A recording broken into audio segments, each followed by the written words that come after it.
नमस्कार, tulip geographic channel में आप सबका स्वागत है। आज हम बात करेंगे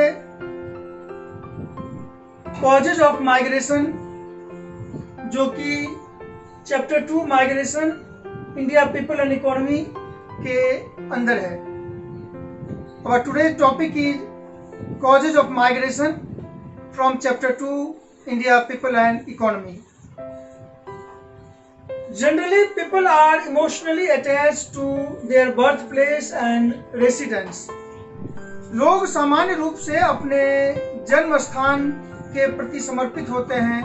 उनके प्रति उनकी भावनाएं इतनी ज़्यादा होती है कि वो ज़्यादातर वहीं रहना चाहते हैं, और कई बार मजबूरी में उनको अपना जन्म स्थान छोड़कर कहीं और जाना पड़ता है। उनको अपना कर्म क्षेत्र बदलना पड़ता है। There are regional variation in migration also. Migration में अलग अलग क्षेत्रों में वेरिएशन भी है। कहीं माइग्रेशन कम होता है, कहीं वेरिएशन ज़्यादा होता है। इन सब के कारण अलग अलग हैं। हम यहाँ पर एक एक करके बात करेंगे कि माइग्रेशन क्यों होता है। What are the causes of migration. तो migration is caused due to many factors.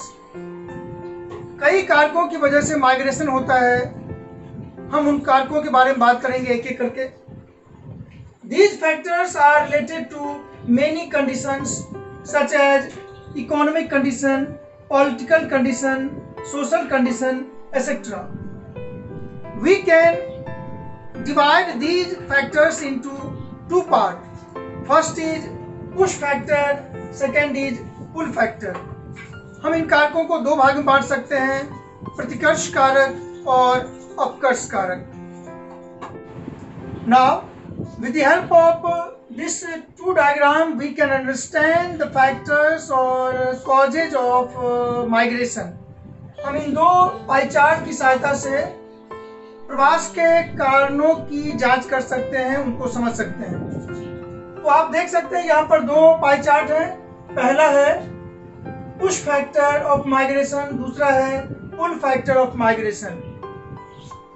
In push factor of migration you can see one is poverty, गरीबी। इसका मतलब लोग गरीबी के कारण से एक जगह से कहीं और जाते हैं। इसका मतलब कोई उनको पुश करता है। कौन पुश करता है? पॉवर्टी, गरीबी उनको पुश करके कहीं और भेज देता है। ये हो गया पुश फैक्टर। दूसरा है पॉलिटिकल टर्मोइल, इंस्टेबिलिटी। अगर किसी क्षेत्र में, स्टेट में राजनीतिक अस्थिरता है, पॉलिटिकल इंस्टेबिलिटी है, तो वहाँ के लोग मजबूर होकर किसी और देश में या क्षेत्र में चले जाते हैं, माइग्रेट हो जाते हैं। तो ये भी एक मेन पुश फैक्टर है। नेक्स्ट है अनएम्प्लॉयमेंट। अगर किसी स्टेट में, एरिया में, कंट्री में गरीबी के अलावा बेरोजगारी ज़्यादा है, लोग अनएम्प्लॉयड हैं, तो उस केस में वो नौकरी की तलाश में कहीं और चले जाएंगे, माइग्रेट हो जाएंगे। तो ये भी एक पुश फैक्टर ऑफ माइग्रेशन है। नेक्स्ट है lack of health care facility. अगर किसी क्षेत्र में स्वास्थ्य सुविधाओं की कमी है, तो वो अच्छे स्वास्थ्य सुविधाओं को पाने के लिए उन क्षेत्रों में जाएंगे जहां पर ये सुविधाएं हैं। तो डेस्टिनेशन ए से वो कहलाएंगे पुश फैक्टर, क्योंकि उनको ये जो खराब कंडीशन है उनको मजबूर कर देगा कहीं और जाने के लिए। नेक्स्ट है lack of food, water and shelter. अगर किसी एरिया में खाने की, पीने की और आवास की समस्या है, रोटी, कपड़ा और मकान की समस्या है, तो वो मजबूर होकर किसी नए क्षेत्र में जाएंगे। तो ये भी क्या है? एक पुश फैक्टर। अब हम बात करते हैं लैक ऑफ एजुकेशन। अगर किसी क्षेत्र में या स्टेट में शिक्षा की समस्या है, अच्छे स्कूल कॉलेज नहीं है, तो वो मजबूरी में वो जगह छोड़कर कहीं और चले जाएंगे। तो ये भी एक पुश फैक्टर है। ये सब मिलाकर आप कह सकते हो these are push factor of migration. आप देख सकते हो ज्यादातर यहाँ पर निगेटिव के निशान बने हैं, नकारात्मक निशान बने हैं, और पॉजिटिव बहुत कम बने हैं। इसका मतलब ये सारे पुश फैक्टर ज्यादा है। अब हम बात करते हैं पुल फैक्टर ऑफ माइग्रेशन। वो कौन से फैक्टर हैं जो लोगों को अट्रैक्ट करते हैं अपनी तरफ आने के लिए? तो सबसे पहले पुल फैक्टर में आता है बेटर एम्प्लॉयमेंट। अगर किसी क्षेत्र में या स्टेट में रोजगार के अवसर ज्यादा है, बेटर एम्प्लॉयमेंट अपॉर्चुनिटी, तो लोग वहां पर अट्रैक्ट होकर जाएंगे।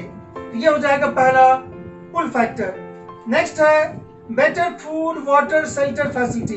अगर किसी एरिया में फूड वाटर और शेल्टर की फैसिलिटी ज़्यादा है तो वहाँ पर लोग आएंगे। नेक्स्ट है बेटर इंफ्रास्ट्रक्चर।